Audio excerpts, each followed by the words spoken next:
우리가 고난주일이라고도 하고 오늘 한 날은 종려주일이다 이렇게도 표현도 합니다. 우리 김 권사님 기도하신 것처럼 예루살렘으로 주님이 입성하신 날이죠. 많은 사람들이 주님의 그 입성하심을 보고 호산나 호산나 부르면서 다윗의 자손이여 우리를 구원해 달라고 그렇게 외쳤던 것이죠. 그러나 이들의 그 구원에 외쳤던 그 고백은 우리같이 영혼의 구원을 외친 것이 아니에요. 그들은 로마에서 속박받는 자신의 유대 땅을 해방시켜 달라. 그분을 예수님으로 이렇게 기대하면서 외쳤던 그러한 부름이었죠.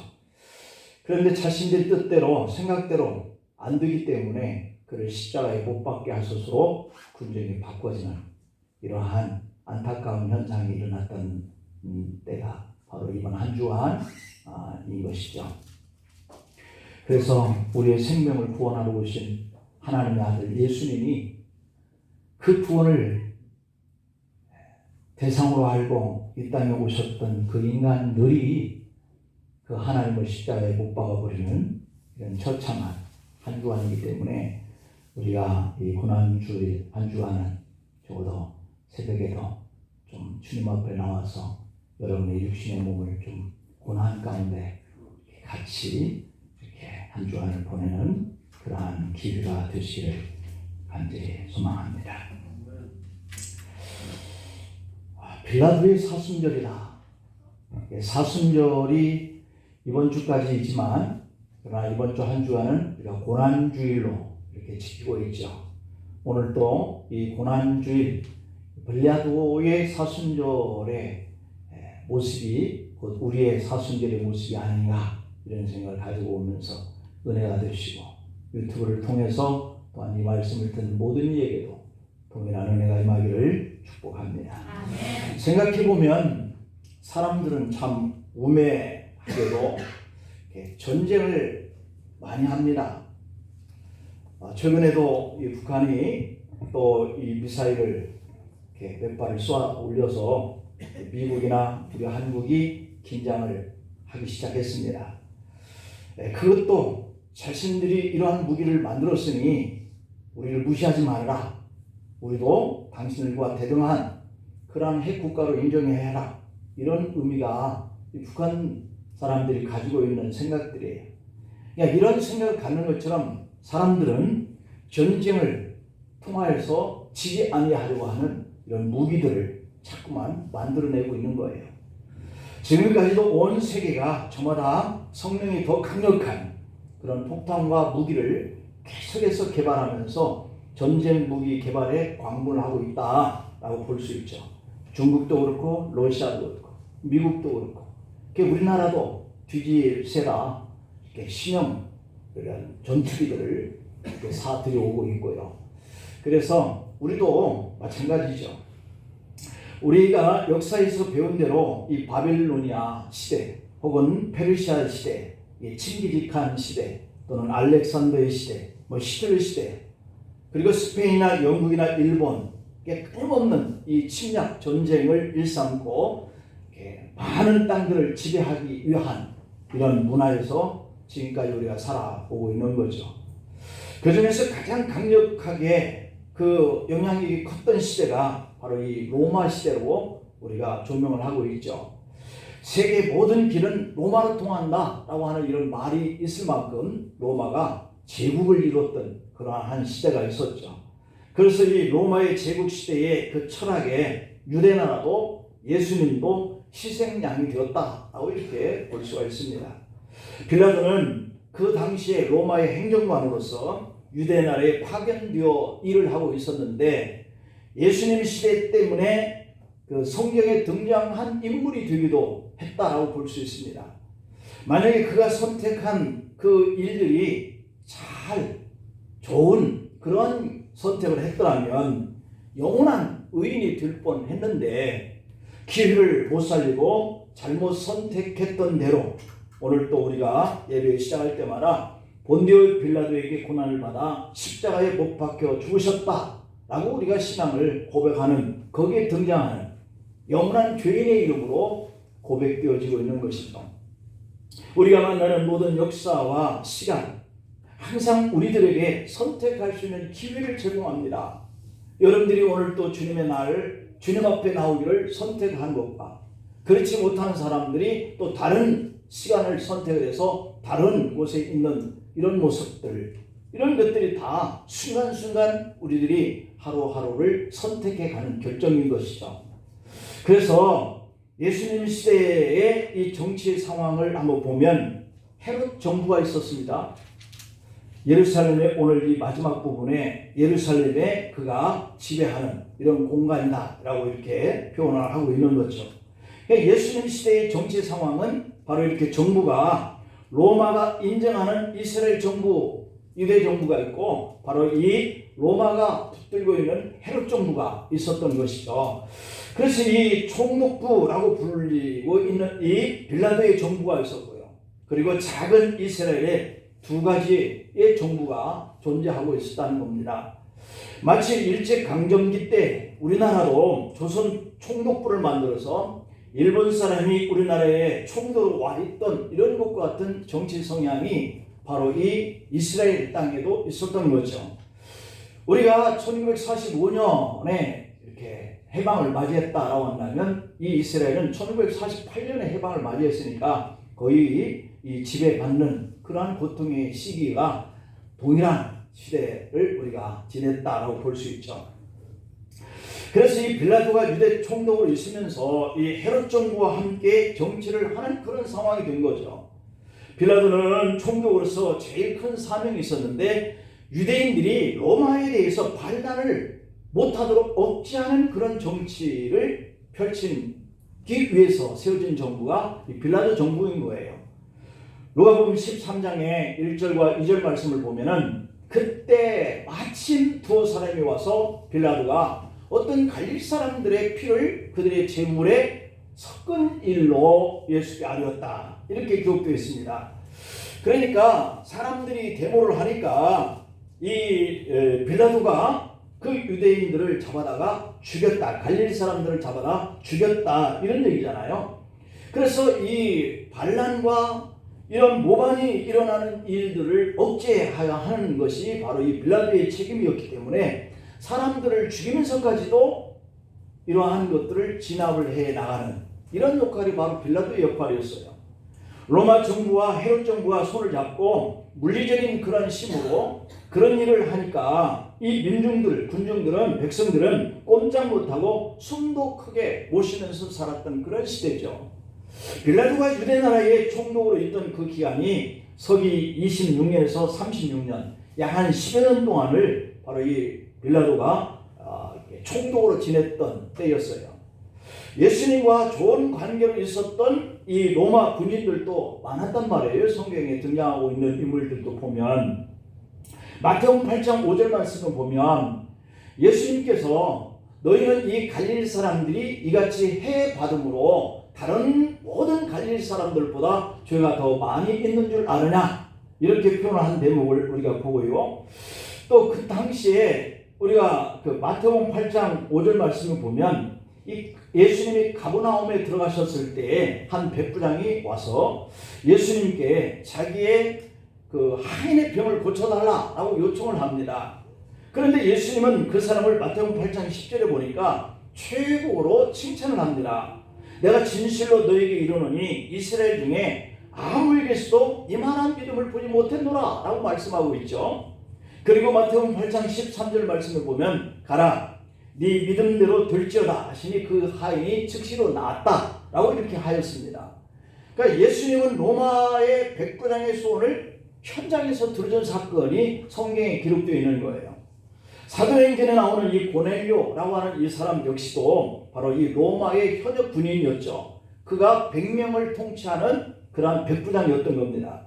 사도행전 10장 1절 말씀을 보면 가이사랴에 고넬료라고 하는 사람이 있으니 이달리아의 부대라 하는 이 군대의 백부장이다 라고 이렇게 기록되어 있습니다. 베드로를 만나서 설교를 듣고 그의 온 집안이 세례를 받고 로마 이론으로서는 최초로 세자가 된 이런 관계죠.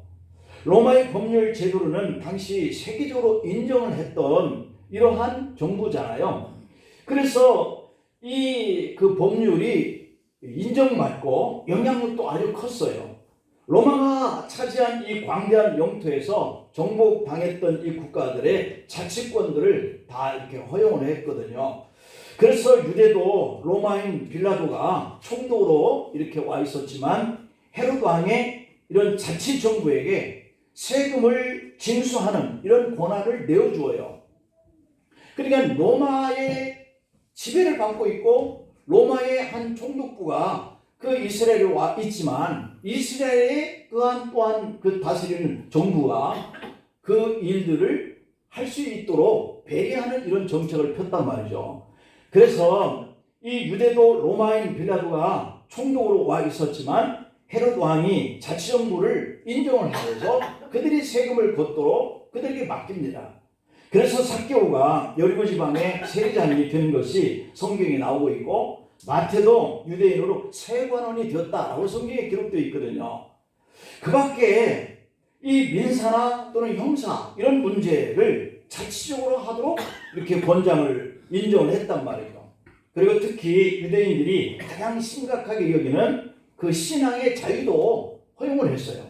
이 일본 정부가 우리를 강제로 점령하고 있을 그 시기에 이런 신앙까지도 그들이 말살하는 정책을 피는 것과는 대조적이잖아요. 그래서 이 로마 정부는 유대인들이 가지고 있는 종교를 허용하고 할 수 있도록 배려를 했단 말이에요. 인정을 했어요. 그래서 회당 건설을 마음대로 하기도 하고 하나님께 예배드리는 그 일에도 로마는 전혀 방해를 하지 않았습니다. 그런데 로마가 이 자치권을 부여하면서도 절대로 양보하지 못하는 것 하나가 있었는데 그것은 바로 유대인들이 마음대로 사람을 죽이는 일만큼은 할 수 없고 유대인들이 마음대로 사형을 시키는 일을 허용하는 것만큼은 못하도록 막아놓은 거예요. 사형법에 있어서만큼은 유대 나라에 주지 않았다 그런 얘기죠. 당시 유대 나라는 국민의 평의회라고 하는 기관이 있었습니다. 국회와 같은 기관인데 71명 혹은 72명으로 구성이 되어 있어요. 그래서 공식적인 그 이름은 사내드림 공의회라고 이렇게 되어 있죠. 바로 이 아리마대 요셉이나 니고데모 이와 같은 사람들이 다 이 사내드림 회원으로 포함되어 있던 사람들이죠. 그래서 예수님의 문제를 바로 이 사내드림 공의회에서 다루었습니다. 자치기관에서 얼마든지 결정할 수 있는 그런 종교적 범주에 속한 문제였기 때문이었어요. 왜냐하면 예수님이 하나님의 아들이다 뭐 이렇게 얘기를 했던 이런 것들은 다 종교적인 문제에 소속되어 있기 때문에 이 사내들인 공의회에서 다룰 문제인 거예요. 그런데 왜 이들은 자치기관에서 예수님의 그 종교적인 문제를 끝낼 일이지 오늘 이 본문의 1절에 기록되어 있는 대로 사람들이 예수님을 끌고 빌라도 총독 앞으로 가느냐라고 하는 문제입니다. 예수님의 종교적인 문제로 거슬린 것 때문에 예수님을 치리하기를 원한다면 바로 이 사내들인 공의회에 예수님을 세워서 법정에 판결을 하면 되는 문제였거든요. 그런데 이들이 왜 예수님을 빌라도의 법정에 끌고 가느냐라고 하는 것이죠. 짐작이 되죠? 그들은 예수님을 사형시키려고 했기 때문이에요. 사형 문제만큼 자신들이 마음대로 할 수 없었기 때문에 바로 이 빌라도의 법정으로 끌고 간 거죠. 그런데 이 사형 법률적 권한이 자신들이 없었던 것 때문에 어찌하든지 그들은 빌라도에 끌고 가 예수님을 사형시켜 달라라고 요청을 하기에 이르는 거죠.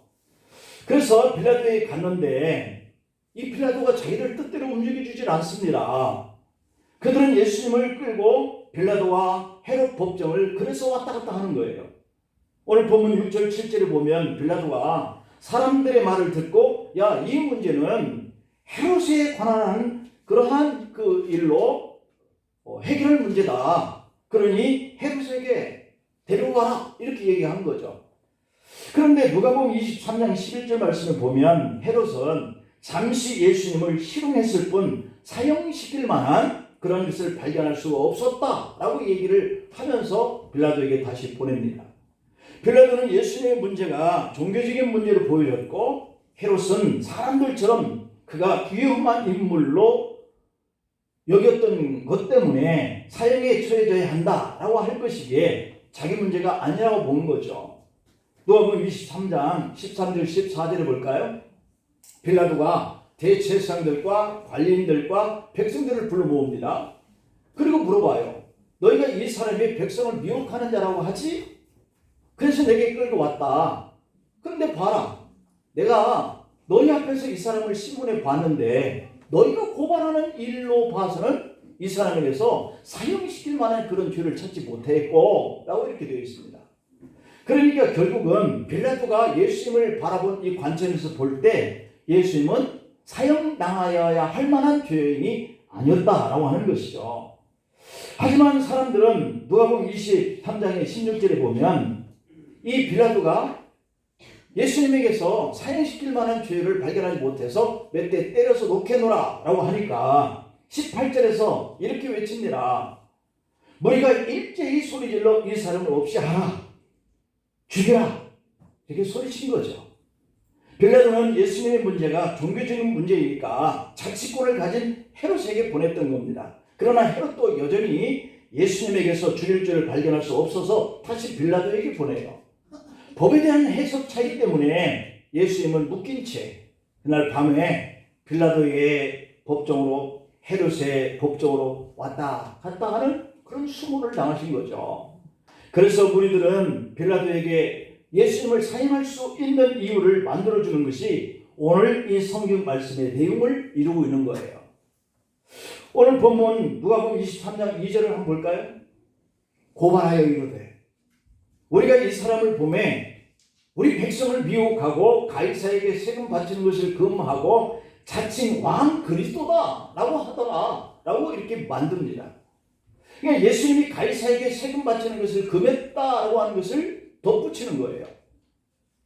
가이사는 로마의 정부를 말하잖아요.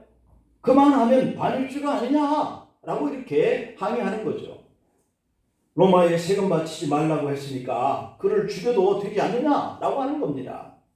이렇게 예수가 자칭 왕 행세를 했다라고 고발하는 거죠. 그들은 예수님을 죽이기 위해서 여러 가지 이유들을 들고 나옵니다. 그러나 빌라도의 최종 판결은 오늘 본문 23장 4절 말씀을 보면 내가 보니 라고 이렇게 되어 있어요. 내가 보니 이 말인즉 로마법으로 보면 이 사람은 죽일 죄가 없다 라고 하는 겁니다. 그러니까 유대인들이 또다시 난리를 치면서 소동을 벌이는 거예요. 그 당시 로마법에는 사람들이 민심을 사려고 하는 이 신성모독죄는 사형당할 만한 죄가 아니었다라고 하는 거거든요. 그러니까 하나님이 있다고 하든지 하나님이 없다고 하든지 너희들 마음대로 해라. 그거는 종교적인 문제다. 빌라도는 그렇게 본 거예요. 지금 우리 한국에서도 신성모독죄는 죄인가요 아닌가요? 하나님을 모독하는 사람을 법정에 가두나요 안 가두나요? 안 가둡니다. 지금 우리 한국에서도 신성모독죄는 성립되지 않아요. 이게 단지 우리 총회에서 노예에서 시찰에서 문제를 삼아서 종교적인 그런 일로 징계를 하긴 하죠. 정강훈이라고 하는 사람 우리가 잘 알죠. 너무도 소문이 나서 이 사람은요 마이크를 대고 하나님도 나한테 까불면 죽어 신성모독입니다. 방송을 타고 전국적으로 대놓고 해도 신성을 모독했다라고 해서 누가 경찰서에 검사에 고발하지 않습니다. 그 문제 때문에 잡아가지 않습니다. 잠시 들어갔다 나오긴 했지만 신성 모독죄 때문에 들어갔다 나온 게 아니에요. 여러분 당시 로마도 이 종교 문제는 내란죄로 보지 않았어요. 유대인들은 그것을 잘 알고 있기 때문에 이 빌라도가 예수님을 끌고 와서 내란죄를 적용시키려고 했던 이 사람들에게 그것을 발견하게 된 거예요. 아, 이 사람은 사형시킬 만한 죄가 아니라 이건 종교법의 문제구나. 그러니 이 사람을 사형시킬 수 없다. 그래 데려가라. 헤롯 정부로 보냈던 것이죠. 오늘 보면 누가복음 23장 5절 말씀을 보면 이 사람이 유대에서도 그랬고 갈릴리에서도 지금 여기까지 와서 백성을 미혹하고 소동하게 합니다. 이들이 이렇게 자꾸 그 어떤 밀란을 일으키게 소요한 이러한 죄가 있다라고 고발을 자꾸 엮는 거예요. 자, 그들은 이쯤 되면 내란죄에 성립한다고 봐야 되지 않느냐 이렇게 얘기를 하는 거예요. 빌라도 당신은 이미 갈릴리에서 사마리에서 이런 일이 일어났을 때 많은 사람을 학살하지 않았느냐. 아까 서두에서 얘기한 것처럼 갈릴리 사람 몇을 밀란죄 때문에 죽였다라고 하는 이 내용을 우리가 봤듯이 이 사람들은 그때 당시의 일을 끄집어내면서 이 예수도 그런 사람 중에 한 사람이다 이렇게 고발을 하는 거죠. 이미 누가복음 13장 1절에서 언급했던 것처럼 빌라도는 내란을 막기 위해서 갈릴 사람을 죽였던 일이 있어요. 그런데 지금 예수를 가만두면 그때보다도 더 큰 내란 문제가 생기는데 왜 당신은 가만히 예수를 두려워 그러십니까? 라고 하는 뜻이죠. 후진국이나 독재 국가에서는 말 안 듣는 이런 사람들을 해치는 것은 너무 간단합니다. 우리도 옛날에 군부 독재 시대에 사람 잡아다가 가두는 문제는요, 일도 아니었어요. 같이 있던 사람 하룻밤 자고 나면 없어졌어요. 이런 일을 보고도 우리가 힘을 발휘하지 못할 때가 있었단 말이에요. 지금 미얀마에서는 군부가 정부를 장악하고 이 군중이 일어나니까 죽이는데 200명이 넘게 죽었다고. 어제도 뉴스에 보니까 거기 미얀마 사람이 와서 인터뷰 이렇게 같이 나누는 모습 여러분들이 뉴스에 봤을 거예요. 없는 죄를 만들어서 뒤집어 씌워버리고 그냥 무고하게 오토바이 타고 가는 사람한테 막 총을 갈겨가지고 죽고 도망치는 그런 모습을 보고 참 비참해요. 자기 나라의 민족을 자기들의 총불로 죽이고 있는 거예요. 그런데 외부에서 그러지 마세요, 그러지 마세요 오히려 그러고 있어요.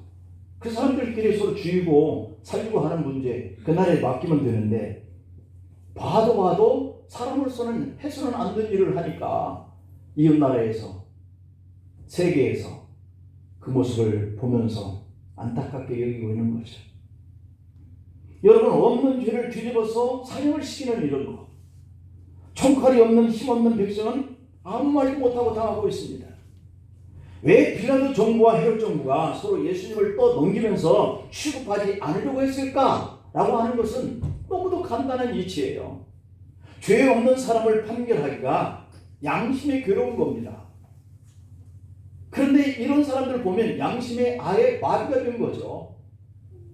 그 괴로움이 성경에 그대로 나오잖아요. 오늘 본문 4절에 보면 내가 보니 이 사람의 죄가 없도다 하였고 그래도 우리가 죽이라고 소동을 하는지라 오늘 23장의 16절에 보니까 그러므로 때려서 놓겠노라 라고 생각을 해요. 누가복음 23장 21절 22절에 보면 우리가 예수님을 십자가에 못 박으라 라고 이렇게 소리를 지를 때에 빌라도가 세 번째 말합니다. 이 사람이 무슨 악한 일을 하였느냐 나는 그에게서 죽일 죄를 찾지 못했으니 때려서 놓아주겠노라 라고 했습니다. 자기 말 한마디에 따라서 죽일 수도 있고 살릴 수도 있는 위치에 빌라도가 서 있는 거죠. 빌라도의 말 한마디에 따라서 아무 죄가 없는 한 사람의 목숨이 끊어져야 하는 이런 안타까운 그 앞에 서 있는 거죠. 빌라도가 상식적으로 생각해 볼 때 분명히 그는 양심이 살아있는 사람이기에 성경에 기록됩니다. 그는 죄가 없는 사람이라. 그렇다면 그는 빌라도가 끝까지 자기 양심이 원하는 길, 이 사람은 죄가 없다 이런 판결을 냈어야 하지 않느냐라고 하는 겁니다. 이게 오늘 우리들의 모습일 수도 있어요. 내 마음속에 양심의 소리가 그렇게 하는 이 일에 우리가 행동으로 따라가야 되는데 그렇지 못하는 환경을 바라보면서 양심이 끌려가는 이런 모습의 삶을 우리가 살아가고 있는 거죠.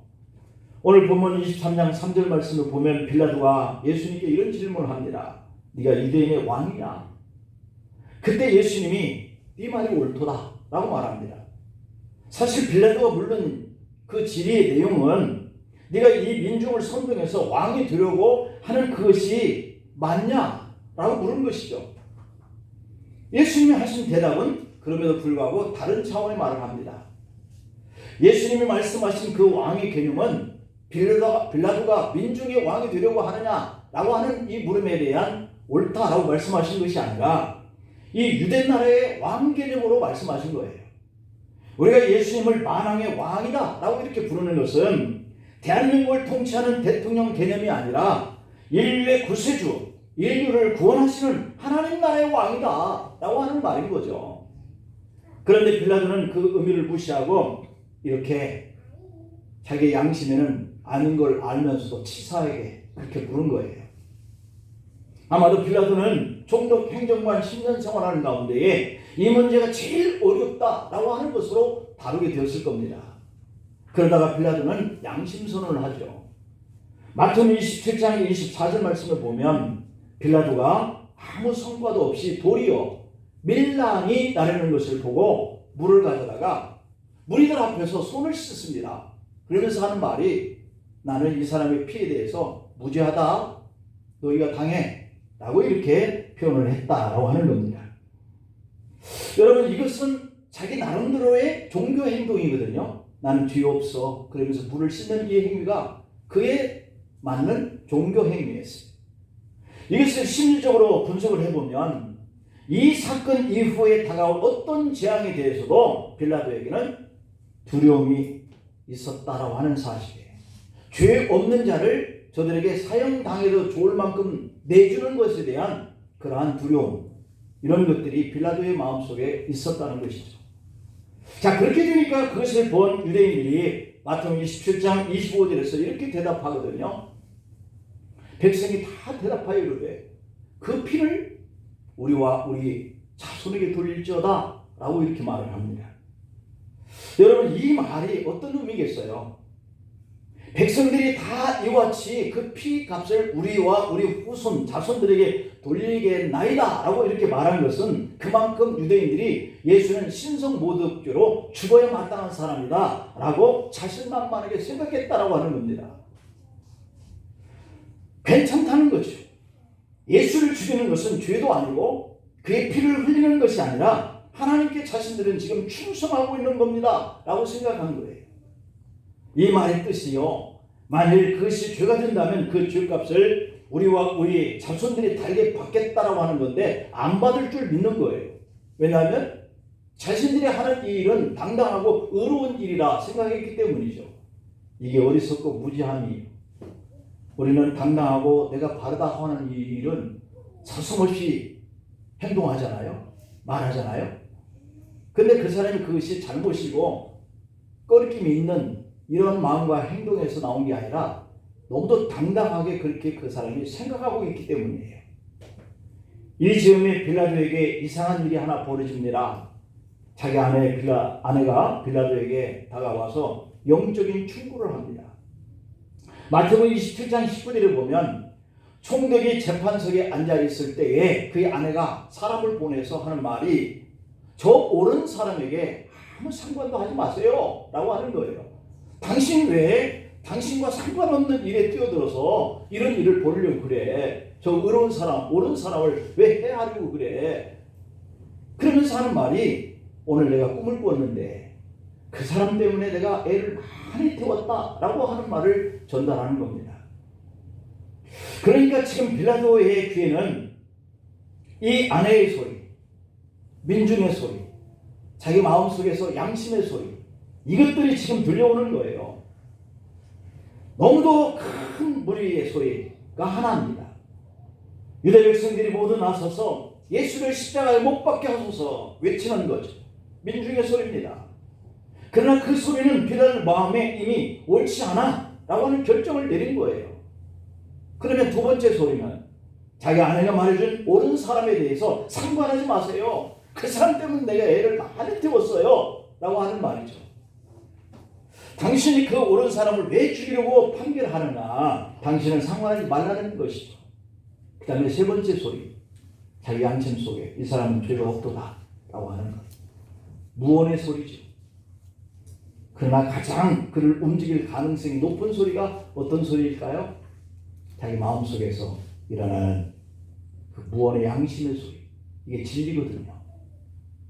내가 양심에 가책되어질 수 있는 생각을 가지고 있으면서도 다른 말과 다른 행동을 하는 것은 정말 우리가 양심의 가책을 느끼면서 하는 행동들이잖아요. 그런데도 빌라도는 그 들려오는 몇 가지의 소리 가운데 가장 그릇된 소리를 선택하는 과오를 범하는 것이 바로 이 빌라도의 사순절이에요.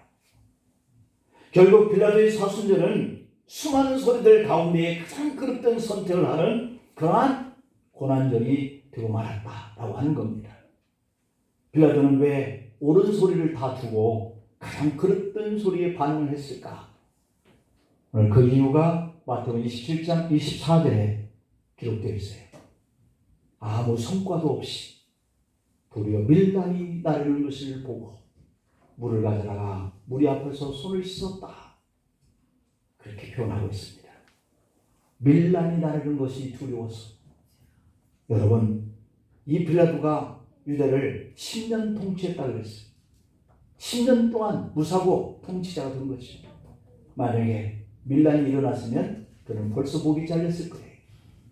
그런데 밀란이 일어나는 것을 막는 일에 최우선을 뒀기 때문에 지금까지 괜찮았는데 자기 마음속에서 양심의 소리가 죄인이 아니야 라고 하는 소리가 들렸어도 자기 아내가 그 옳은 사람에게 왜 그런 신경을 쓰면서 우리가 원성을 드려야 돼, 우리가 죄를 지어야 돼 라고 하는 말을 들었어도 자기에게는 가장 큰 책임이 밀란이 일어나는 것을 막지 못했을 때 당하는 그런 아픔보다는 다른 것들은 다 작은 것들로 생각되는 거죠. 이게 우리 신앙의 길이에요. 우리가 믿음의 사람이라 하면서도 자기 자신에게 가장 피해가 올 수 있는 그런 환경과 성향에 따라서 우리가 행동하고 있는 것은 아닌지, 내 양심의 소리도 다 무시하고 옳은 말들도 다 무시해 가면서까지 우리가 가서는 안 되는 길을 갈 수도 있다 이런 얘기죠. 만약에 그런 일이 벌어지면 오늘 이 빌라도는 원로원에 소원되어서 총독의 자리에서 쫓겨나야 하는 이러한 그것을 두려워했던 거예요. 이런 일이 자신의 평생 쌓아왔던 이 공적이 물거품과 같이 되고 자기 인생 최대의 위기를 만나는 것이다 라고 생각을 했기 때문이죠. 그래서 빌라도는 옳은 소리, 양심의 소리를 다 무시합니다. 마태복음 27장 26절 말씀을 보면 이렇게 표현되어 있어요. 그릇된 소리의 굴복을 당하여서 죄 없는 예수를 사형하라. 십자가에 못 박게 넘겨주니라 라고 했다는 거죠. 분명히 살인을 한 악한 죄인이 아니기 때문에 사형당할 일도 없고 또한 밀란을 일으킬 자신의 나라에 반란을 일으킬 그런 모습도 취하지 않았기 때문에 죄가 없다고 봤는데도 불구하고 사형당하게 넘겨줬다라고 하는 거죠. 여기서 보면 빌라도가 참 좋은 기회, 다른 어려움 없이 해결할 수 있는 길이 또 하나가 주어졌어요. 그것은 총독에게 특별한 특권이었던 것이죠. 이 고난은 마태복음 27장의 15절에 보면 명절이 되면 총독이 우리가 원하는 대로 죄송한 사람을 놓아주는 전례가 있었다라고 하는 이것이 빌라도에게 두 번째 기회란 말이죠. 이 특권은 오직 총독의 권한이래. 절대적인 그러한 권위죠. 그래서 빌라도는 이것을 사용해 보려고 합니다. 비록 군중이 죽이라고 아우성을 치는 이 죄인일지라도 알았다. 잠깐만 기다려. 나에게 주어진 특권을 행사하겠다. 그래서 살인죄를 옥에서 꺼내놓고 예수님과 함께 민중들 앞에 내세우고 누구를 놓아주는 것이 옳겠냐 묻는 거예요. 그러면서 설마 이 군중이 저 극악무도한 살인 범인을 내어줘라 이렇게 할 줄은 생각도 못한 것이죠. 그래서 빌라도는 마태복음 27장 17절에 보면은 이 특권을 사용하려고 유명한 죄수인 살인자 바라바를 함께 예수님과 나란히 세워가는 거지. 그리고 빌라도는 군중을 향하여 내가 너에게 누구를 놓아주기를 원하느냐 물어요. 바라바냐 그리스도냐. 이것이 총독의 고난이잖아요. 그 고난을 잘 사용하면 얼마든지 예수님을 석방할 수도 있었는데 빌라도는 그 기회까지도 살리지 못해요. 그런 좋은 기회를 이용하지 못해요. 실패합니다. 하나는 군중의 반란을 억제하고 또 총독의 자리를 몇 년 더 지킬 수 있는 이 길을 선택하고 말죠. 그러나 빌라도는 더 큰 것을 잃어버려요. 지금 온 세상이 그리스도인들이 예배 때마다 신앙 고백을 합니다. 그때마다 빌라도를 저주하는 고백을 하죠. 이것을 보면 그날 빌라도는 과연 옳은 선택을 했을까? 10년 동안 유지했던 그 자리 내려놓고 차라리 양심선언을 하고 예수를 십자가에 못 박는 그 일에 자기가 앞장서지만 않았더라면 그 자리 이외에도 또 다른 일도 할 수 있었을 터인데, 빌라도 후손들은 이 일을 생각하면서 자신들의 족보를 없애버렸다고 합니다. 지금 자기들은 이태리 국민들 가운데에 이 빌라도 후손인 것이 분명한데 예수님을 잘 믿는 후손들이 많다고 해요. 그런데 그 조상으로 올라가면 그 머리가 누구냐 하면 바로 이 빌라도가 예수님을 그렇게 했다라고 하는 것이 예수님을 잘 믿는 이 후손의 신앙인들로서는 수치스럽다라고 생각을 한다는 겁니다. 그래서 부끄러워서 더 이상 못 살겠다. 그리고 족보를 다 지워버렸다는 겁니다. 한 국가의 최고의 통치자로 산다라고 하는 것은요, 하나님 주신 기회다라고 하는 것이 성경에 기록되어 있습니다. 이 기회를 올바르게 선언을 하고 그리고 옳은 일을 위해서 결단을 하면 그의 업적은 길이길이 찬양의 대상이 되지만 그 기회를 탐욕과 오만과 자기 욕망과 그리고 자기 욕구를 채우기에 급급한 이런 사람은 결국은 추악한 역사의 심판을 받는 것입니다. 보십시오. 세종대왕 언제적 사람입니까? 그런데 세종대왕 하면 존경의 인물이에요. 그래서 대한민국 땅 가장 중심에 거인 광화문에 앉아 계시잖아요. 연산군 하면 그 반대로 생각하는 사람이에요. 빌라도 영원히 빛나는 하나님 주신 축복의 기회가 그에게 있었어요. 서기 26년에서 36년까지 유대 총독이 되었던 것은 메시아를 만날 수 있는 축복의 시대에 그 자리에 있었던 인물이죠. 주어진 그 축복의 기회가 가지고 있는 권한을 바르게 사용하지 못한 죄가 인류의 종말까지 가는 그날까지 사순절 행사를 저지르고 말았죠. 만약 그때 빌라도가 자기의 권한으로 밀란을 일으키려고 하는 이 군중을 제압하기 위해서 계엄령을 선포하고 로마군의 사령부가 있는 안전지대로 바울이 마치 호송되어서 보호받았듯이 예수님을 호송하고 보호하고 그랬다고 한다면, 절대 예수님을 보호하는 일에 몸을 바쳤다고 한다면 지금 세계는 그로 인해서 새로운 평가를 내리고 있었을 거예요. 지금 우리들은 빌라도도 아니고 통치자도 아닙니다. 소리 없는 존재하는 그러한 소시민에 불과합니다. 그러나 우리에게도 이렇게 선택할 수 있는 이러한 기회가 있는데 우리는 늘 갈등하면서 이렇게 살아가고 있죠. 어떤 것을 선택해야 될까? 질문하는 성도를 향해서 예수님은 먼저 그의 나라와 그의 의를 구하라 이렇게 말씀해요. 먹고 사는 문제보다 내 생명 앞에 다가오는 그 생명의 위협보다 문제를 해결하기보다 먼저 주님의 의를 선택할 그런 기회가 우리에게 가져주기를 바라는 것이죠. 신명기에서 줄기차게 나오는 하나님의 교훈을 보면 내가 너희 앞에 복과 저주를 주었노니 선택은 네가 하라 이렇게 말씀하거든요. 신명기 30장 19절 말씀을 보면 내가 오늘 하늘과 땅을 불러 너희에게 증거를 삼노라. 내가 생명과 사망과 복과 저주를 네 앞에 두었은즉 너와 네 자손이 살기 위하여 생명을 택하고 이렇게 말씀합니다.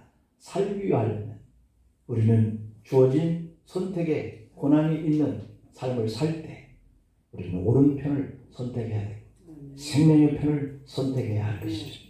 우리는 그럼에도 불구하고 이런 미혹과 유혹의 갈등 속에서 살아가는 이런 빌라도와 될 때가 많다고 하는 것이죠.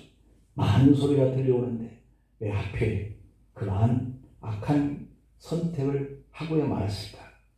잘못된 선택, 이것은 당장은 생명과 재산과 명예와 권력을 지키는 것 같이 좋아 보이지만 결코 후회가 따른다라고 하는 것이죠.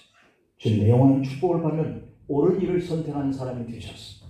여러분과 후손에게 존경받기를 간절히 축원합니다. 기도하시겠습니다. 아버지 하나님, 선택하는 일에 있어서 기회가 주어진 이 빌라도의 사순절을 돌아보면서 오늘 우리들은 살면서 얼마나 많은 선택할 수 있는 그런 위치에 살아가고 있는지 잘 압니다.